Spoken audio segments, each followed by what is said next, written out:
I live in a small town. You blink and you miss it.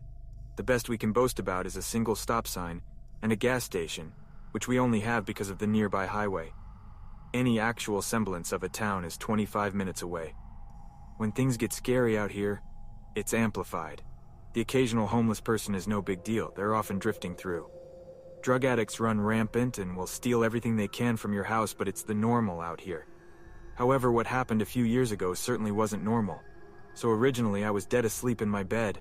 I only woke up because it was burning hot in my room, but it was summertime and not much I could do. I just remember tossing and turning until I got a creepy feeling that fell into the pit of my stomach. I glanced over to the bathroom door that was open with the light on. Everything was normal. I left the light on so I wouldn't trip and die if I had to pee in the middle of the night. Next, I glanced at the window directly across from my bed. I had no curtains, but I did have a shitty set of blinds. Part of the blinds are broken from wear and tear, and the crappy air conditioning output beneath it would make them move back and forth, so you'd get a glimpse outside every so often. The yard light was still going, but what made me stop was the outline at my window. The figure of someone was directly at my window, almost like it was waiting for the blinds to move to watch me. I didn't have an imagination as a child. That had been trained out of me. But the sight was enough to pour every horror film into my head at that moment. I squeezed my eyes shut and pulled my blankets over my head and slept in a cloth oven that night. By morning time, the figure was gone. I remember running to my mom's room on the verge of tears in the morning, telling her what happened. She laughed at me like I was an idiot and told me it was probably just a stray cat that had climbed up there for one odd reason or another. I almost believed her since my window was pretty high off the ground, but something didn't sit right. Later that day when we were doing yard work, I glanced over at my window and saw one of our metal patio chairs had been pushed up to it. I pointed it out to my mom, who proceeded to chew me out. That's how the cat probably got up there, moron. Stop leaving furniture everywhere. But I hadn't moved it. It was heavy enough that I struggled with it. So we moved it back, and so began a pattern. And at night I'd see the figure, complain to my mom, and we'd find a chair moved back every single morning. This went on for a few weeks. My mother stopped caring about my concerns until one morning we saw where the outside screen of my window had been sliced open. I still remember her shaking her head and complaining about those damn stray cats that we had still yet to see. I could tell she was unnerved by that development. I couldn't handle it anymore, and I chose to sleep in our living room that night. The only problem was our kitchen and living room connected, which meant there were always several windows. The first night of my move went well despite my back hurting from the couch. I avoided my room like the plague. It wasn't until about 4 days later we ran into an issue. I woke up and glanced at the clock above the fireplace. It read a little past 3 a.m. I couldn't realize why I'd woken up until it happened again. There was a beam of light shining in from the kitchen window, almost like someone was shining a flashlight in. I saw it trace along the walls and land on the seat across from the couch I was on. I was mortified. When I told my mom, she continued to laugh at me. I gave in and decided I would sleep in my dad's room, even though it had a gigantic window. He slept in the recliner with a huge TV, so I felt more safe having someone around. The yard light was directly outside the window. Anyways, it seemed foolproof. Everything seemed normal now, and I felt like a moron. Maybe my mom was right. But that was until I saw a lone figure come out of the woods by the backyard shed, walk directly under the light and head to the patio furniture like he'd been here plenty of times before. I still remember the large build the man had, and the confidence like he was the one who lived here and wasn't creeping around my yard in the dead of night. I just remember listening to the TV until I fell asleep again, hoping to get another glimpse. My dad would have been pissed if I had woken him up. He was grumpy on a good day and terrifying on a bad day. I didn't feel like risking it unless I had solid proof because I was scared. The next morning, my mom chewed me out again for the patio furniture, which was routine almost a month later. But this time something new happened. She demanded I stop playing in the toolboxes of the garage. A bunch of tools had been taken out and left on our doorstep. Screwdrivers, a large hammer, flashlights, etc. I begged with my mom and pleaded with her. Just stay up with me one night. We couldn't close our garage because it was an open carport, and I wasn't going to get my ass beaten for touching tools because of someone else. It was driving me mad. Finally, she agreed. That night, we would stay awake in the living room. I finally fell asleep before my mom did, but I remember her waking me up in a panic. She pointed to the window that overlooked into our garage. We could see the top of someone's head as they walked back and forth. There was a sound of someone placing metal tools down on the brick steps, as if they were trying to be quiet but couldn't fully muffle it. She whispered for me to go wake my dad. My dad was angry, having been woken up in the middle of the night by his frantic daughter. He grabbed his gun and headed out from the back door, towards the front of the house where the garage was located. We heard my dad screaming and someone dropping tools. Then the shot of a gun twice. The frantic footsteps pounding out of the garage felt like they were coming from my chest. My mom peeked out the window, then opened the door, and my dad stumbled in. He had missed both shots because of his unstable aim, but told us that there was a man crouching at our front door looking at our door handle. None of us slept that night, and in the morning the law from the closest town arrived. They didn't do much besides ask if anything had been stolen, for a description of the man, and then told us to install cameras. That was it. They said the guy was probably just looking for something easy to steal for quick money. If that had been the case, why hadn't he stolen the tools, the generator, the welder, or broken into any of the vehicles but just sitting in the garage? We finally set up hunting trail cameras around the house, but nothing has happened since. Coming home from college for holidays, I still have nightmares about the incident years later when I sleep in my own bed. I still don't know what he was looking for or why he did the things he did.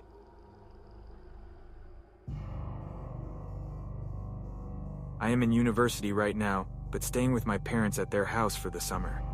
I was hanging out with one of my friends and we decided to go to a party. I met this guy around my age. We were talking and having fun, but it was nothing too serious, or so I thought. We exchanged phone numbers. We hung out a couple of times, but he became incredibly clingy right from the start, so I decided to distance myself in the hope that he would get the hint and back off. Well, he didn't.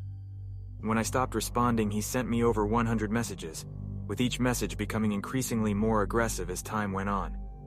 Keep in mind it had been less than 2 weeks since we first met. I finally responded and told him he needed to chill out. He appeared to calm down a bit after I responded, but he then asked for a phone call. I agreed and we talked for a while. He told me that he couldn't stop thinking about me, that I was the best thing that ever happened to him, etc. Just a bunch of stuff that is way too intense to say to someone you barely know. I tried to let him down gently, reminding him that I was only home for the summer and wasn't looking for anything serious beyond a fling, but this only made him angrier. He started yelling at me, insulting me, basically a complete changes from what he had been saying mere minutes ago. Then all of a sudden the phone went silent. After a pause, he said in a quiet voice, "You had better get ready because I'm coming over for you." And then he hung up the phone. This was very frightening because he knew my parents were out of town for the week and that I was staying at their house alone. However, he didn't know where my parents' house was because I was always the one driving, and he didn't know my friend either. So I thought he had no way of figuring it out, since again, I'm normally living at school in another state. Regardless, I locked all the doors and shut the blinds just in case. After a while, maybe an hour or so, I fell asleep. When I woke up, I looked at my phone and saw a notification on my lock screen. It was from the Ring app, indicating there had been movement on my parents' camera. It was him. If you watch their video, you can clearly see something in his hand. When he notices the camera, however, he left. I immediately blocked him on everything and reported the incident. I have no idea what he planned to do once he got here. It was terrifying to realize that he had come over when I was asleep and defenseless, and completely unaware of his presence. As I would later find out, he was able to get my address from my phone number. Apparently he Googled it, and it returned my dad's name as the owner of the phone number, along with my parents' address. Since I'm on my parents' phone plan, I guess it shows up that I still live here. This revelation was horrifying, as I never knew my phone number could reveal my home address. I'm still extremely upset that this kind of private information is on the internet for anyone to find, as it's incredibly dangerous that websites will just give this away to anyone. Please learn from my mistakes and do not give anyone your phone number unless you trust them. I found out that you can get a free Google Voice number to text and call people, and that number can't be traced back to you so easily. My advice is to use a disposable number for anyone you're talking to that you meet informally or online. I still can't sleep at night. Hopefully this never happens to anyone else. I grew up in a small rural town where nothing ever happens. The sort of place where it wasn't unusual to leave your doors unlocked and your closest neighbors are a mile or so from your house. Our family also had this giant old cat, Tag, who was a bit of a drama king, but we loved him. One summer when I was around 9 or 10 years old, the cat starts going ballistic. Tag generally slept in my room curled up next to me until I fell asleep, and then would get up to doing whatever cat things he did at night. Occasionally, he would make a sounds or try to wake me up on unfortunate nights when he could see the bottom of his food bowl and needed a midnight snack. Usually if I ignored him, he would give up or rarely go try to wake up my mom instead. This night, however, he bangs against my parents' bedroom door until he gets in and is loud enough to wake us up. Our bedroom doors were next to each other, and I call to Tag to come to bed because it's about 2 a.m. He's having none of it and is carrying on. My mom gets up, goes down to the kitchen, and then huffs back up with Tag on her heels. She said his bowl had plenty of food and he just walked her to the door of the kitchen. Tag was indoor and outdoor cat, but had his own cat door through the garage, so there was no need for one of us to let him out. My mom said my brother must have left the kitchen door open and just the screen door was shut, but she wasn't holding it open forever for the cat to just stand there and not go out. She shut the kitchen door and went back to sleep, firmly shutting her bedroom door this time, so Tag couldn't let himself back into their room. I always kept treats for him in my room and offered him one, but he was still screaming at their door, trying to get them up. I grabbed him and bring him into my room and shut my door to try to get him to sleep. I lay in bed trying to go back to sleep, and Tag is at my door wanting back out. I finally open my door and he bolts back downstairs towards the kitchen, and that's when I heard what sounded like a door slamming. I have 3 older siblings though, and someone is always up watching TV or running to the bathroom, so I think nothing of it. The cat finally stalks back into my room, but instead of curling up in my armpit like usual, he sat at the bottom of my bed staring at my door. I fell asleep until morning when some commotion wakes me up, and I pad down to the kitchen to find my parents on the phone with the police.